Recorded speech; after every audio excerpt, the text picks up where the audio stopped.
देशामध्ये लोकसभेच्या निवडणुकीचं वारं व्हायला लागलेलं आहे. सर्व राजकीय पक्ष आपली आपली भूमिका लोकांना सांगायला सुरुवात केलेली आहे. महाराष्ट्रामध्ये देखील 48 लोकसभेच्या जागेच्या बद्दलचा काय चित्र लोकांच्या समोर आला त्याबद्दलचा तर्क वितर्क सोशल मीडियाच्या माध्यमातून, प्रिंटिंग प्रेसच्या आणि प्रिंटिंगच्या माध्यमातून त्या ठिकाणी होतोय. एकंदरीतच हे सगळं काम होत असताना आपण बघताय की सध्या लोक पाहतायत की नक्की काय होणार. मधल्या काळामध्ये भाजप शिवसेना वेगवेगळे लढणार अशा प्रकारचं साधारण वातावरण तुमच्या माझ्या महाराष्ट्रामध्ये निर्माण झालेलं होतं. मी सातत्याने महाराष्ट्रामध्ये फिरत असताना सांगत होतो, यांनी किती एकमेकाची उडीदुडी काढली तरी दोघं जण एकत्रच लोकसभेला जाणार, हे अजिबात वेगवेगळे लोकसभेला जाणार नाही. आणि तसंच घडलं. जे शिवसेनेवाले म्हणत होते की 25 वर्ष आम्ही भारतीय जनता पक्षाबरोबर काम केलं, ती 25 वर्ष आमची सडली, अशा प्रकारची भूमिका उद्धव ठाकरेंनी मांडली. परंतु नंतर काय घडलं माहिती नाही. दोघेही एकत्र आले, एकमेकाला शिव्या देणारे, एकमेकाची उणीधुणी काढणारे, एकमेकाच्या बद्दल सातत्याने वाईट बोलणारे, की ज्याच्यामुळं महाराष्ट्रामध्ये काय चाललंय याच्याकडे लक्ष नसायचं, परंतु एकमेकावर टीका करण्याच्या करता त्यांचा जास्त काळ खर्ची पडायचा. कोण म्हणायचं आमच्या मंत्र्यांच्या खिशामध्ये त्यांचे राजीनामे केव्हाही आम्ही देऊ, परंतु एखादा मुलाला मुला चिटकावा तशा प्रकारची अवस्था शिवसेनेची झाली. शिवसैनिक कारण नसताना भरडले गेले. त्याच्यातून आम्ही देखील काँग्रेस, राष्ट्रवादी काँग्रेस समविचारी लोकांनी एकत्र येण्याचा प्रयत्न केला.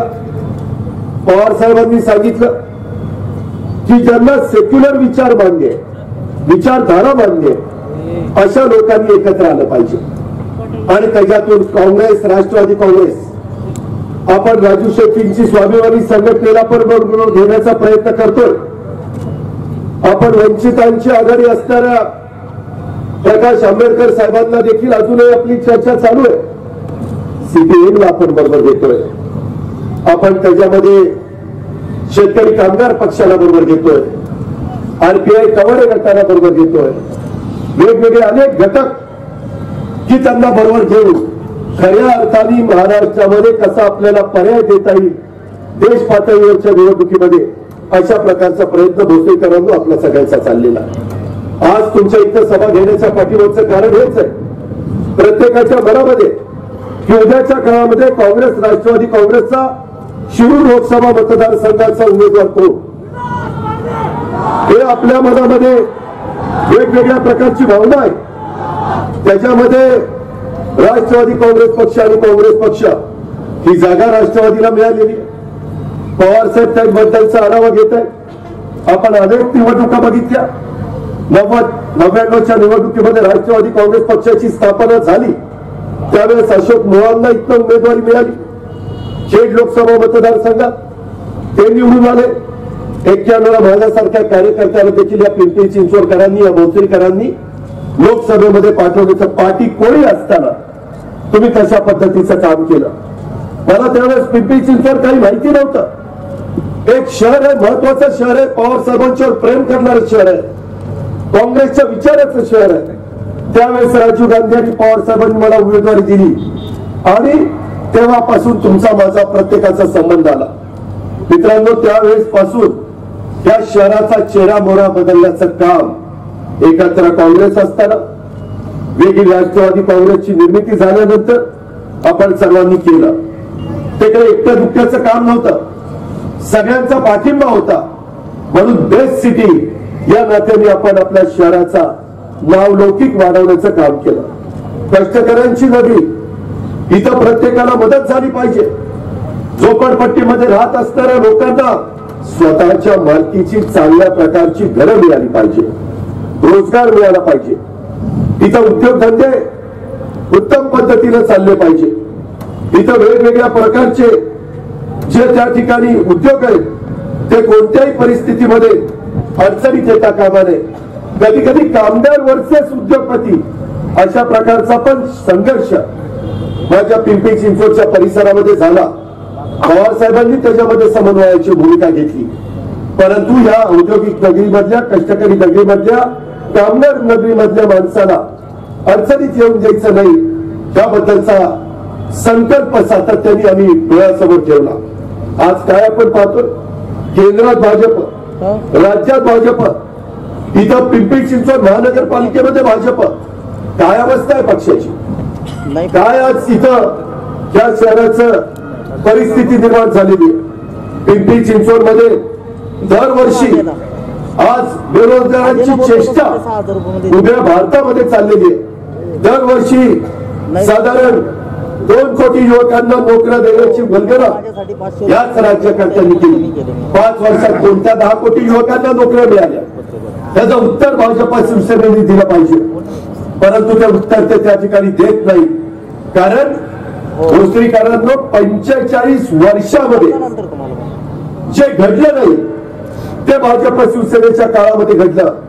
सर्वात जास्त बेरोजगारांची संख्या या 45 वर्षात या वर्षी त्या ठिकाणी वाढलेली.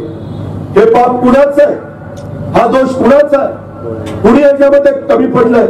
आजचे पेपर वाचा, त्याच्यामध्ये परकीय गुंतवणूक सातत्याने आमचं सरकार असताना भारतामध्ये महाराष्ट्र पहिल्या क्रमांकाचं राज्य होतं. परदेशी गुंतवणूक जी काही तुमच्या माझ्या देशामध्ये यायची त्याच्यातली सर्वात जास्त गुंतवणूक महाराष्ट्रामध्ये होती. शाहू फुले आंबेडकरांच्या महाराष्ट्रामध्ये. आज मात्र दिल्लीला तो नंबर लागला. आपण खाली गेलो, देवेंद्र फडणवीस साहेबांनी याचं उत्तर द्यायला नको. भाजपवाल्यांनी याच्याबद्दलचा काय नक्की घडलंय हे जनतेला सांगायला नको. परंतु त्याच्याबद्दल ते बोलत नाहीत. आज मोदी सरकारने गेल्या 5 वर्षामध्ये किती रोजगार निर्माण केले त्याची आकडेवारी आज अखेर दिलेली नाहीये. पेपर उघडा, करोडो रुपयाचा पैसा जाहिरातबाजीवर खर्च चाललेला.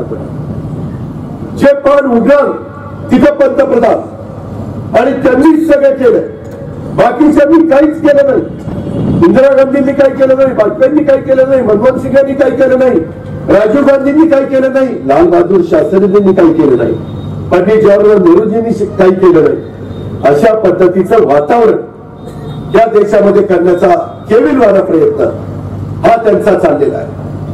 जाईल तिथं त्या ठिकाणी कुठं भूमिपूजन, कुठं उद्घाटन, देशाचा संपूर्ण जो काही पैसा आहे तो पैसा, ती यंत्रणा या कामाच्या करता कधी देशाच्या इतिहासामध्ये असं घडलं नाही ते आताच्या काळामध्ये घडतंय.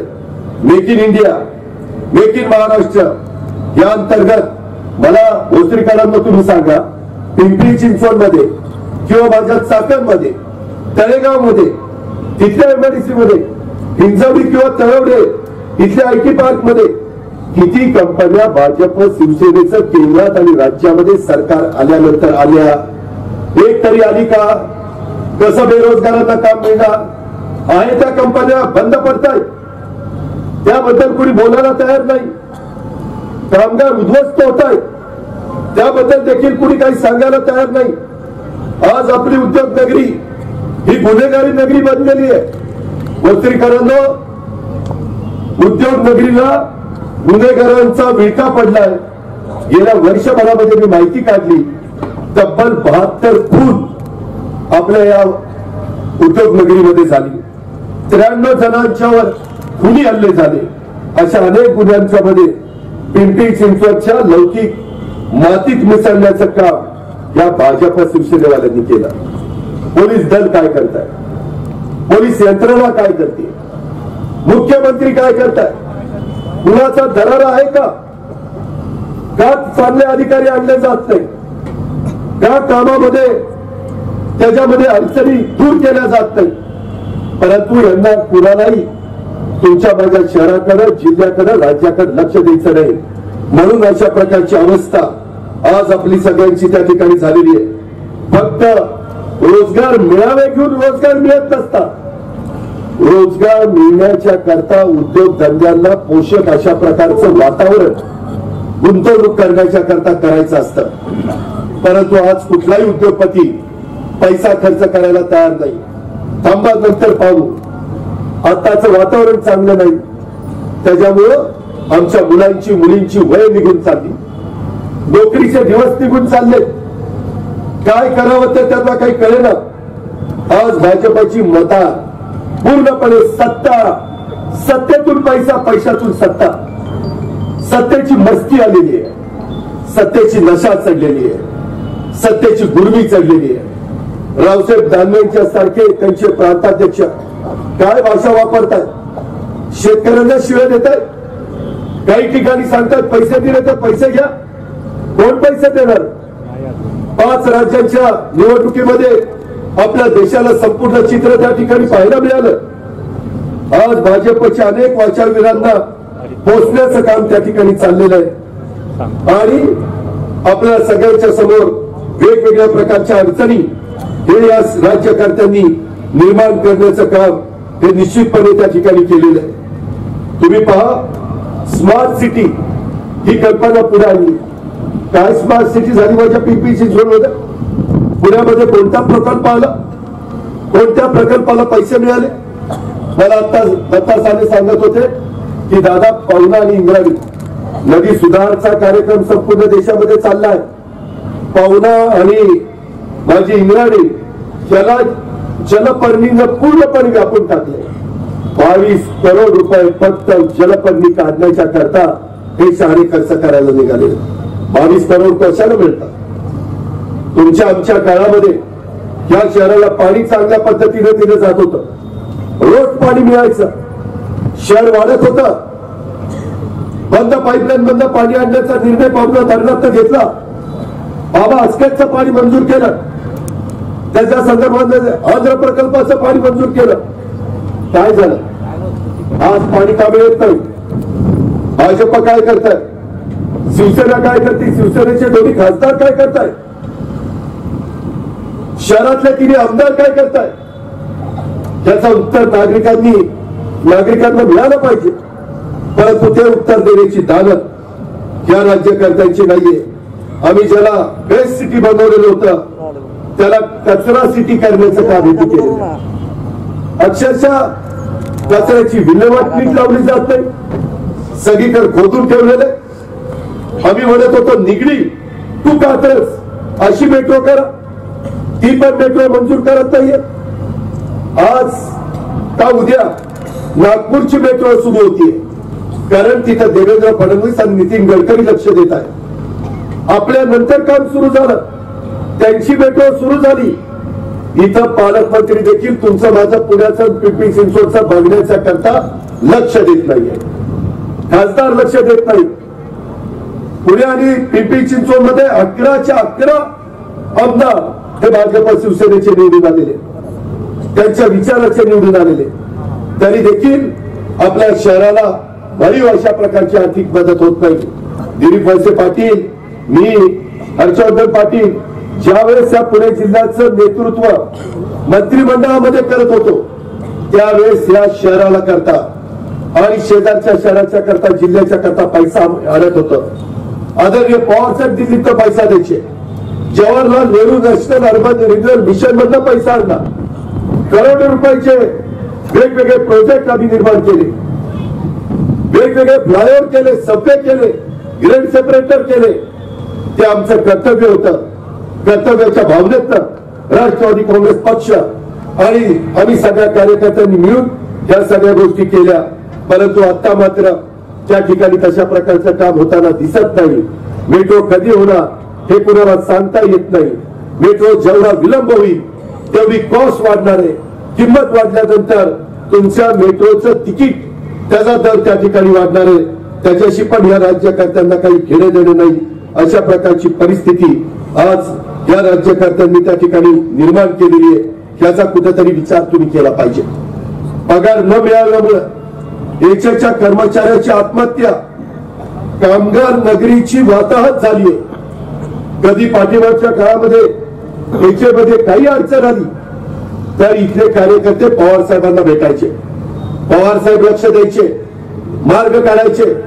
मोहम्मद पानसरे असतील, बाकीचे सगळे माझे सहकारी असतील, कुणालाही विचारा मार्ग कसा निघायचा. परंतु गेल्या 4 वर्षात देशातील कर्मचाऱ्यांची अक्षरशः वाताहत करण्याचं काम या भाजप शिवसेनेच्या सरकारने केलेलं आहे. एचे कंपनीतील कर्मचारी 20 महिन्यापासून त्यांना पगार मिळालेला नाहीये. सरकारच्या नाकारतेपणाला कंटाळून शुक्रवारी एका कर्मचाऱ्याने आत्महत्या केली.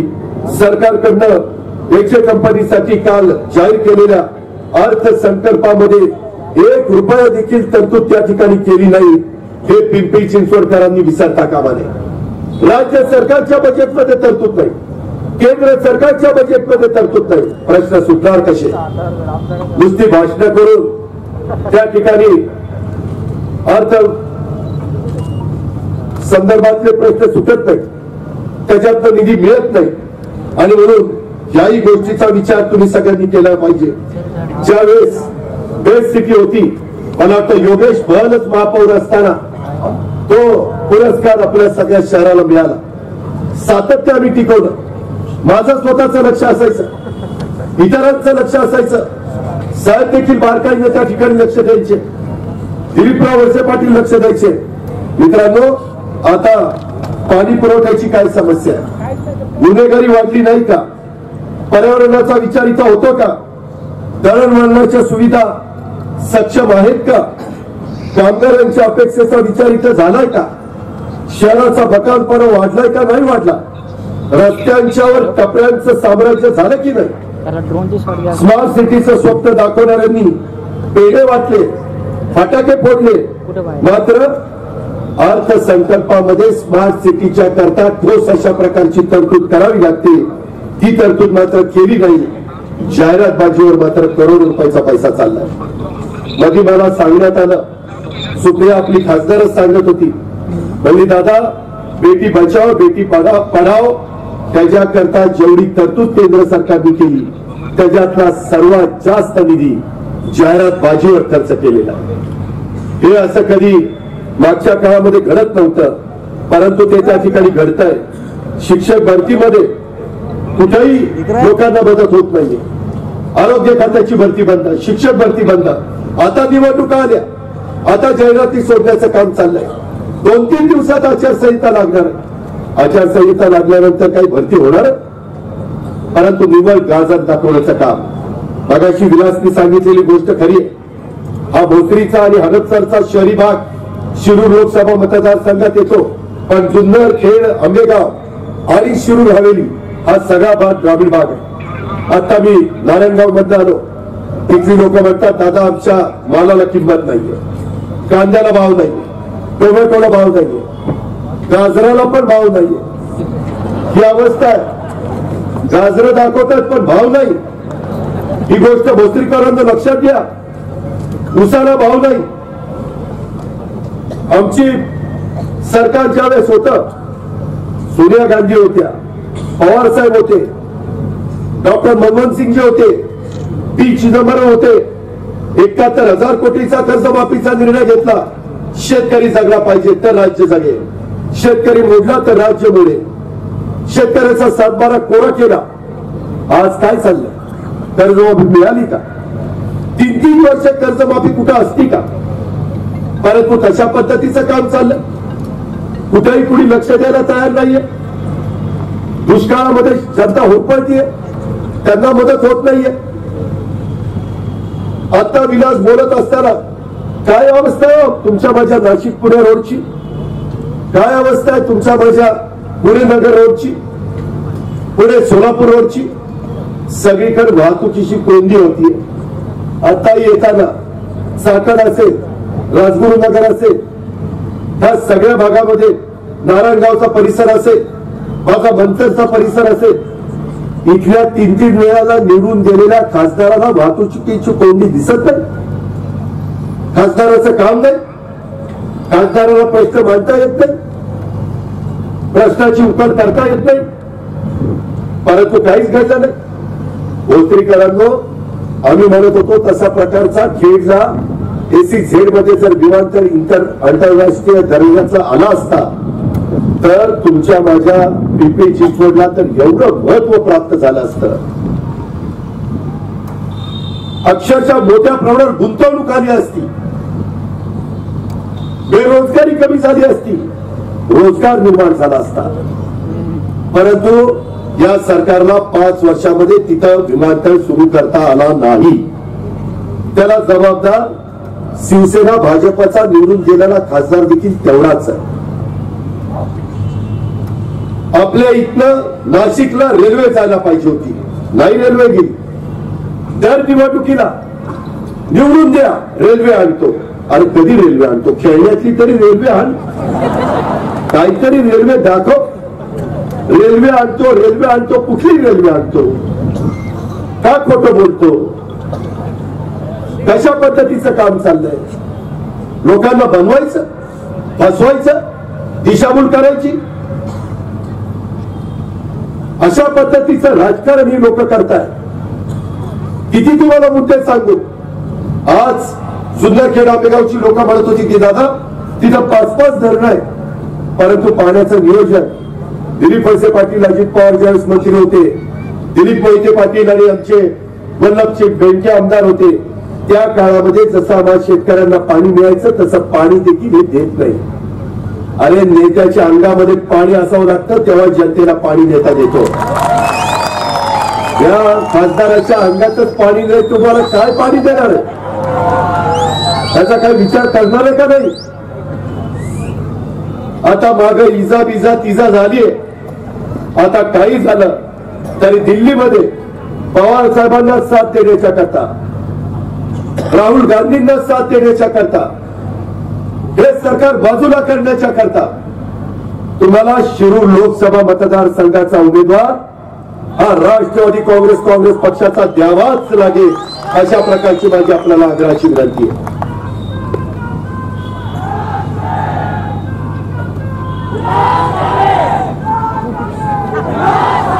आता काय बेंबीच्या देठापासून ओरडताय? याला 2009ला कुठे गेला होता? त्यालाच तिकीट दिलं होतं, मीच होतो तेव्हा बटन दुसरी दाबली आणि आता माहिती दाबायला सांगताय. हा 20 दिवस काही थापा मारू नका. ते आपल्या मराठीत म्हण आहे, नाचता येईना अंगण वाकडं. तेव्हा का तुम्ही किती काही गोष्टी दिल्या, जरा सबुरीनं घ्या. आपल्या पक्षामध्ये पवार साहेब जो निर्णय घेतो तो अंतिम निर्णय असतो. साहेबांना तुमचा सांगण्याचं काम आम्ही त्या ठिकाणी करू, परंतु शेवटपर्यंत त्या ठिकाणी राष्ट्रवादी काँग्रेस पक्षाला साथ देण्याचं काम मात्र आपण सगळ्यांनी केलं पाहिजे. मित्रांनो, आज काय परिस्थिती आहे? माझ्या आदिवासी भागातल्या लोकांना कुठल्याही परिस्थितीमध्ये त्या ठिकाणी मदत होत नाहीये. मी आता तुम्हाला सांगतो, आता जर परत आवाज आला ना तिकीटच कापून टाकेल. अजित पवार म्हणतात मला बाद झाला लाड, आवाज करायचा नाही. मित्रांनो, धनगर समाजाला आरक्षण देणार होते, मराठा समाजाला आरक्षण देणार होते, मुस्लिम समाजाच्या आरक्षणाचं काय झालं? माझ्या लिंगायत समाजाच्या आरक्षणाचं काय झालं? मराठा समाजाने लाखोंचे मोर्चे काढले आणि आता भरतीच्या वेळेस त्या मुलांना काही उपयोग होत नाही. जरा माहिती घ्या, अजिबात या आरक्षणाचा उपयोग होत नाहीये. आता धनगर समाजाला जवळ करण्याच्या करता काहीतरी खातूर मातूर सांगताय. तिकडे आदिवासी समाज देखील नाराज व्हायला लागलेला आहे. राष्ट्रवादी काँग्रेस पक्ष सातत्याने सांगतोय 52% दिलेल्या आरक्षणाला कोणताही धक्का न लावता तुम्ही इतरांना आरक्षण द्या, ही आपली भूमिका आहे. दुसऱ्याच्या तोंडामध्ये घातलेला घास हा तुम्ही काढून घेऊ नका, ही आपली भूमिका आहे. आम्ही त्यावेळेस मुस्लिम आणि मराठा समाजाला आरक्षण दिलं. दुर्दैवाने ते कोर्टात टिकलं नाही. चांगले वकील द्यायला पाहिजे होते, ते दिले नाही. त्यामुळे अशा प्रकारची परिस्थिती झाली. मित्रांनो, हे सगळी जण निवडणुकीवर डोळा ठेवून मोदी साहेबांनी गेल्या 5 वर्षापूर्वी तेच केलं. 56 इंचाची छाती. काय झालं 56 इंचाच्या छातीचं? जेव्हा भारताच्या जवानांच्यावर दहशतवाद्यांनी हल्ला केला तेव्हा भाजप आणि शिवसेनेच्या युतीची बोलणी सुरू होती. तर काल बीड जिल्ह्यात महादेव नावाच्या शिवसैनिकांनी महाशिवरात्रीच्या दिवशी गळ्यात भगवा गमछा घालत आत्महत्या केली. त्या महादेवानी शासनाची मुद्रा लोन, कुक्कुटपालन यासारख्या योजनांसाठी प्रयत्न केल्याचं सांगितलं जात आहे. अनेक वर्ष सेनेचा झेंडा हातात घेत काम करणाऱ्या महादेवाचा शिवसेना आणि भाजप सत्तेत असताना देखील काम झालं नाही. शिवसेनेचे पक्षप्रमुख गेले 4.5 वर्ष सत्तेत राहून शेतकऱ्यांच्यासाठी भाजपशी भांडत असल्याचं दाखवत आहे. आता युती होताच शिवसेनेच्या शेतकऱ्याच्या प्रश्नाचा विसर पडलाय आणि आता महादेव सारखा एक शेतकऱ्याचा मुलगा जीव द्यायला लागलेला आहे. अशी किती उदाहरणं भोसरीकरांना मी तुम्हाला देऊ. हे वातावरण कधी होतं का? आज आता येताना मला एकाने सांगितलं की एकाने कुणीतरी पाण्यात बुडी मारली ना, पाण्यात आत्महत्या केली. कशाबद्दल? हा, बहुतेक मातंग समाजाच्या कार्यकर्त्यांनी त्यांच्या काही मागण्या होत्या, त्या मागण्या हे सरकार पूर्ण करत नाही म्हणून त्यांनी पाण्यामध्ये केज तालुक्यात बीड जिल्ह्यात आज आत्महत्या केली. अशा रोज आत्महत्या होत्या. भोसरीकरांनो, शेतकऱ्यांच्या तर काही भगिनी किंवा पत्नी सरपण रचताय आणि ते पेटून त्याच्यावर आत्महत्या करताय. सरळ रचताय. शेतकरीची ती अवस्था. या सरकारच्या काळामध्ये सगळ्यात जास्त आत्महत्या शेतकऱ्यांनी केल्या. शेतकरी विरोधी सरकार आहे, कामगार विरोधी सरकार आहे, बेरोजगारी वाढवणारं सरकार आहे, माणसं माणसात न ठेवणारं सरकार आहे, असहिष्णुता वाढवणारं सरकार आहे, बकालपणा वाढवणारं सरकार आहे, तुम्हाला गरिबीच्या छायेत लोटणारं सरकार आहे, श्रीमंताला श्रीमंत करणारं सरकार आहे, सुडबुड बोल्यांचं सरकार आहे. मगाशी कुणीतरी सांगितलं करोड रुपये तुमच्या माझ्या बँकाचे फसून अनेक जण परदेशामध्ये निघून गेले. काय केलं सरकारने? काही केलं नाही. आज अमित शहा कुठल्या तरी भाषणात सांगतायत जो काही हल्ला झाला त्या हल्ल्यामध्ये 250 अतिरेकी मारले गेले. अशा पद्धतीनं अमित शहा त्या ठिकाणी सांगतायत. एअरफोर्सचे प्रमुख सांगतायत की आम्ही योग्य ते काम केलेलं आहे. किती लोक मेली हे आम्ही त्या ठिकाणी तपासत बसत नाही. आम्ही एअर स्ट्राईक योग्य पद्धतीने केलाय. आणि अहलुवालिया हे भाजपचे उपाध्यक्ष त्या ठिकाणी सांगतायत हा हल्ला जीवितहानी करण्याच्या उद्देशाने नव्हता असं त्यांनी पत्रकारांना सांगितलं. भारत पाकिस्तानमध्ये घुसून कारवाई करू शकतो हा संदेश देण्याच्या करता एअर स्ट्राईक करण्यात आला होता असं अहलुवालियांनी म्हटलेलं आहे. या हल्ल्यात किती दहशतवादी मारले गेले याचा आकडा पंतप्रधान किंवा कोणत्याही सरकारी प्रवक्त्याने दिलेला नाही असं देखील ते त्या ठिकाणी म्हणाले. तुम्ही काय चेष्टा लावलेली? आज आमचा जवान जीवाची बाजी लावतोय. देशाच्या संरक्षणाच्या करता संपूर्ण 125 कोटी जनता सुरक्षित राहिली पाहिजे याकरता तो त्या ठिकाणी लढतोय. वेळ पडली तर शहीद होतोय. परंतु त्याचं देखील राजकारण करण्याचं पाप हे भाजपवाले त्या ठिकाणी करतात. त्याचा विसर भोसरीवाल्यांना तुम्ही पडून देऊ नका. पाठीमागच्या काळामध्ये ज्यावेळेस अशा पद्धतीनं लढाया व्हायच्या अनेक पंतप्रधानांच्या काळामध्ये झाल्या त्यावेळेस सर्वस्वी ते लढाई जिंकल्यानंतर ते पूर्ण लष्कराच्या मुळे, सैन्य दलाच्या मुळे, वायुदलाच्या मुळे, नेव्हीच्या मुळे हे सगळं घडलं. अशा प्रकारचा संदेश त्या ठिकाणी दिला जायचा. या गोष्टीचा आपण त्या ठिकाणी निश्चितपणे विचार केला पाहिजे. आता मला चिठ्ठी आली, मला निवडून द्या. मला म्हणजे त्याला माग खासदार जो निवडून दिला त्याला मला निवडून द्या. बैलगाडा सुरू करतो, नाही चालू केलं तर खासदारकीचा राजीनामा देतो. अशा पद्धतीनं यांनी सांगितलं. झाला बैलगाडा सुरू. दाखवलं ना, भलं मोठं गाजर दाखवलं ना. आता कसं वाटतंय? कारगार वाटतंय, बरं वाटतंय का? मित्रांनो, शेवटी तुम्ही मी या भागातल्या मला दिलीपराव वळसे पाटलांना तुम्हाला मला सगळ्यांना जेवढं जिल्ह्याच्या करता आपुलकी प्रेम जिव्हाळा आहे तेवढं बाहेरच्या जिल्ह्यातली लोक इथं दाखवणार नाही. अरे इथं सकाळपासून संध्याकाळपर्यंत भूमिपूजन उद्घाटन करत आम्ही फिरायचो, प्रत्येक ठिकाणी जायचो. ही लोक बटणं दाबून उद्घाटन भूमिपूजन करतात. त्यांना फिरवत पण नाही, त्यांना शहरामध्ये जावंसं वाटत नाही, शहरातले प्रश्न समजून घ्यावंसं वाटत नाही. ही अवस्था आहे त्या भाजप शिवसेनेवाल्यांची. कोण वाली आहे मला सांगा ना. आज राज्य मंत्रिमंडळामध्ये पुण्याचे पिंपरी चिंचवडचे माझ्या ग्रामीण भागाचे प्रश्न मांडणारा कोण आहे? एक तरी नेता दिसतोय का? कुणाचं कोणी ऐकतंय का? आणि काय काय ते मंत्री ते मध्ये त्या कोल्हापूरचे पालकमंत्री चंद्रकांत दादा पाटील ते तर काही बनायला लागले. आता पवार साहेब देशाच्या करता, शेतकऱ्यांच्या करता, सर्वसामान्यांच्या करता सगळ्यांनी आग्रह केला म्हणून माड्यामध्ये उभे राहत आहेत. आणि दळवी चंद्रकांत पाटील सांगतात की यावेळेस पवार साहेबांचा पराभव होणार आहे. काय ही काय स्वप्नात आहे का काय मला काही कळलं का बावचवून गेलाय कुणाला माहिती. ही बाबा कधी खासदारकी लढला नाही लोकांच्यातनं, कधी आमदारकी लोकांच्यातनं लढला नाही.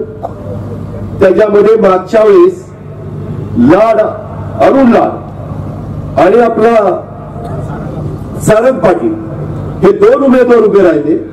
म्हणून या महाराजांचं साधलं की काय करून काय नाही काही बोलताय तुम्ही. आता वयस्कर झाला, तुम्ही उभं राहू नका. अरे तुम्ही कोण सांगणार? तुम्हाला फुकटचा सल्ला द्यायला कोणी सांगितलं? चंद्रकांत पाटील साहेब आपली पाटीलकी सांभाळा जरा, ती कशी व्यवस्थित राहील ती त्या ठिकाणी पहा. उगीच आमच्या नेत्याच्या बद्दल काहीतरी गरळ ओकण्याचं अजिबात कारण नाही. तुमची हिंमत असेल तर माझं आव्हान आहे, या माड्यामध्ये दाखवा उभं राहून. नाही तुम्हाला 40 चितपट गेलं तर मग नावाचं सांगणार नाही, एवढं लक्षात ठेवा. परंतु उगीच मागच्या काळामध्ये 5 वर्षापूर्वी नरेंद्र मोदी साहेबांची लाट आली आणि त्या लाटेमध्ये कुणी नगरसेवक न होणारी पण खासदार आमदार झाली आणि काय गप्पा हाणायला लागली. आता काय करायचं? ती लाट होती, सारखं असं घडत नव्हतं. एकदा खोटं बोलले आणि ते पचलं. सारखं खोटं बोललेलं त्या ठिकाणी पचत नाही. ही गोष्ट देखील या निमित्ताने यांनी सगळ्यांनी लक्षामध्ये घेतली पाहिजे. अनेक प्रश्न त्या निमित्ताने आहेत. माझ्यानंतर आपल्याला डॉक्टर अमोल कोल्हे हे देखील त्या ठिकाणी मार्गदर्शन करणारे. माझी तमाम भोसरीकरांना विनंती आहे, तुमचा जो काही सांगावा तो सांगावा. दिलीप वळसे पाटील मी व्यवस्थितपणे पवार साहेबांना त्या ठिकाणी सांगेन. परंतु आपण पवार साहेबांचे सैनिक आहेत, राष्ट्रवादी काँग्रेस पक्षाचे सैनिक आहेत. जे काही 48 लोकसभा मतदारसंघामध्ये त्या ठिकाणी निर्णय घेतला जाईल त्या निर्णयाची बांधिलकी आपण सगळ्यांनी ठेवायची. पण काही झालं तरी आता या देशाचे दिवस बदलण्याच्या करता, खऱ्या अर्थाने महागाई कमी करण्याच्या करता, पेट्रोल डिझेल जो आगम मुसळलेला आहे तो कुठेतरी थांबवण्याच्या करता, गॅस सिलेंडरच्या किमती ज्या आमच्या काळामध्ये 350 पावणे 400 रुपयाला होत्या, आता महिलांना 850 रुपयाला गॅस सिलेंडर झालेला आहे. ही अवस्था तुमची माझी त्यांनी केलेली आहे. या राज्यकर्त्यांना आता बाजूला केल्याशिवाय आपण गप्प बसायचं नाही. अशा प्रकारचा संकल्प घेऊन आपण आजपासून कामाला लागूया आणि ते कामाला लागण्याच्या करता तुम्ही सगळ्यांनी साथ द्या. हीच आग्रहाची नम्रतेची कळकळीची विनंती करतो आणि आपल्या सगळ्यांची रजा घेतो. जय हिंद, जय महाराष्ट्र.